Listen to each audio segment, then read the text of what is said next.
Need I say more? Okay, what I'm going to do now is just ask a Canadian representative from the Disclosure Project, David Shuschuk, to come forward to introduce Dr. Greer.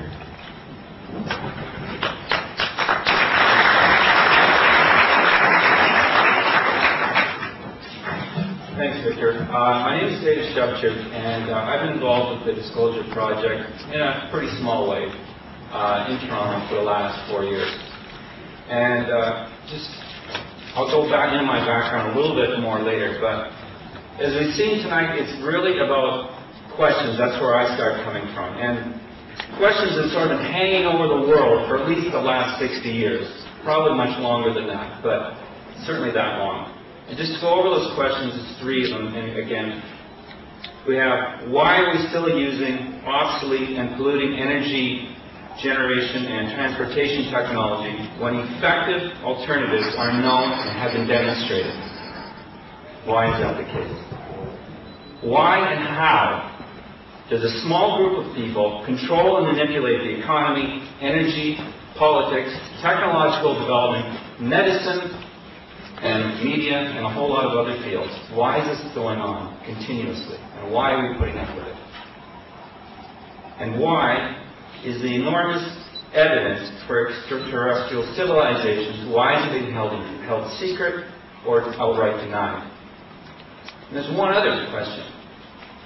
Why is it when you ask these questions too often or too loudly, things start happening to you?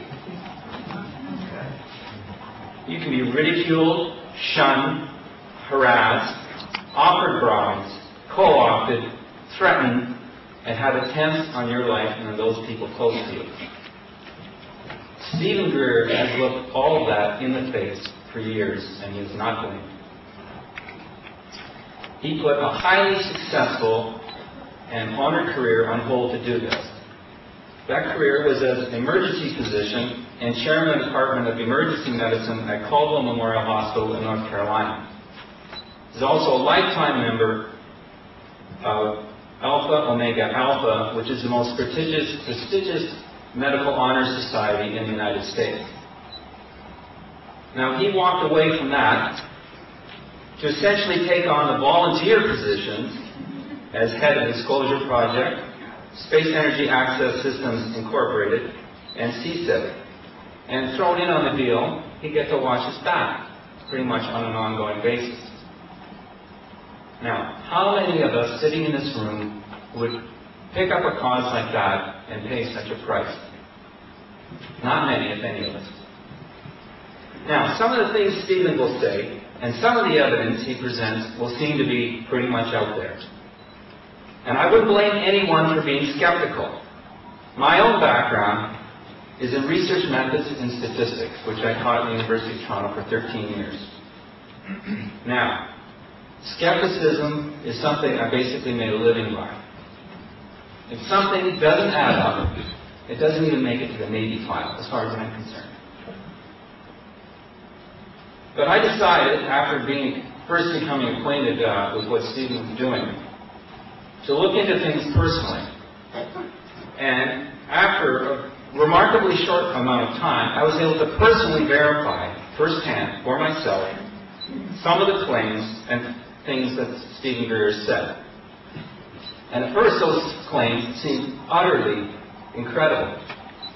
But believe me, when you personally verify something and you get lots of independent confirmation from sources, very different sources, it starts to lend a lot of credibility to everything else he has to say.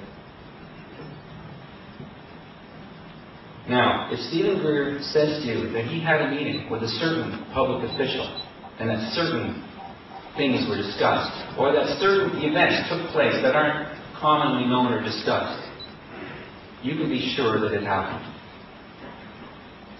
And that doesn't mean you have to agree 100% with every conclusion he comes to. Certainly, I don't see eye to eye on every last bit of detail of his perspective, but that is neither here nor there.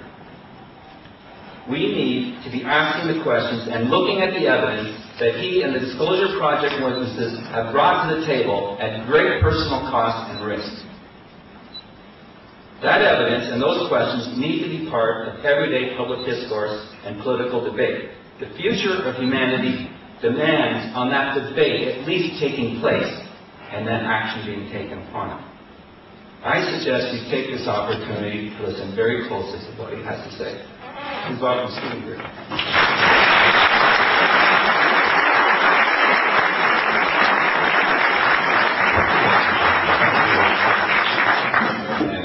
Mr. Hellyer and Victor. It's an honor to be here, be back in Toronto, and to address you and members of the media. This is the 5th year anniversary of the National Press Club, where the first of these top secret witnesses stepped forward with the whole world watching.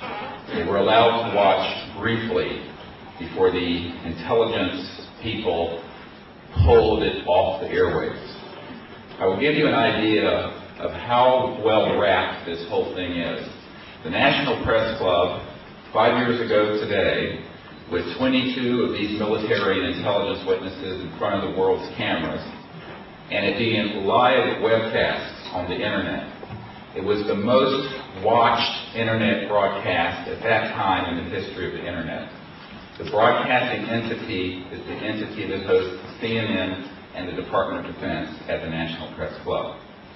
They said there were so many people trying to see it, it crashed their bandwidth. They used up all their bandwidth. But then, the first hour of it was externally electronically jammed, probably from the National Security Agency of the United States. It took 1 hour after the beginning of it for it then to get loaded on so you, the people, could see it.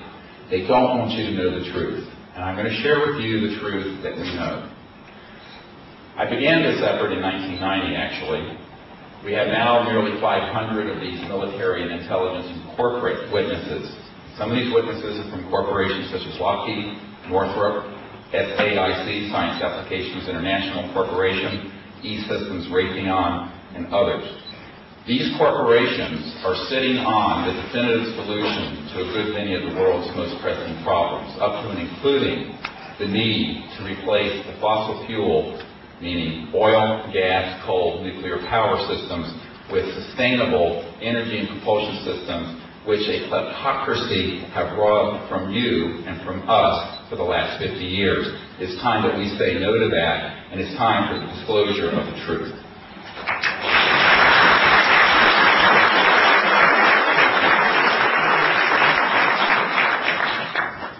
On December 13, 1993, I was in the unenviable, dreadful position of having been asked by the Director of Central Intelligence of the United States, who had just been appointed by President Clinton, to brief him and the Clinton administration on this problem. My uncle was the senior project engineer who designed the lunar module that landed on the moon. And I'm just a country doctor from North Carolina, actually. But I had an interest in this since childhood, and I began to study this very intensely beginning again in 1990. By 1993, we had identified several dozen of these military witnesses. We had identified nearly 4,000 cases where these objects had landed on terra firma and left physical evidence. We had identified over 3,000 military and civilian professional airline pilots who had encountered them with radar confirmation in many of those cases. We had several thousand pages of official, not hoax, officially released government documents that we had acquired from the United States, Canada, one of the most important documents is from Canada from 1951, and from the KGB files, which were translated for us. The memo I got from the point of contact to the Director of Central Intelligence said, Dr. Greer, the President and the CIA Director have made directed inquiries into this matter and have been denied access. This I thought to be a bold-faced lie, frankly. I said, this must be a prevarication. But I said, I'll come and brief him anyway, because I'm on no secret project, and I'll just share what I know. So under the cover of a dinner party in Washington, outside Washington, Arlington, I was invited with my wife and the CIA Director and his wife, who was the Chief Operating Officer of the National Academy of Sciences, and my host and his wife. By the way, how you like this? The day that we went, I learned that the hostess Had no idea who was coming for dinner. Imagine being the hostess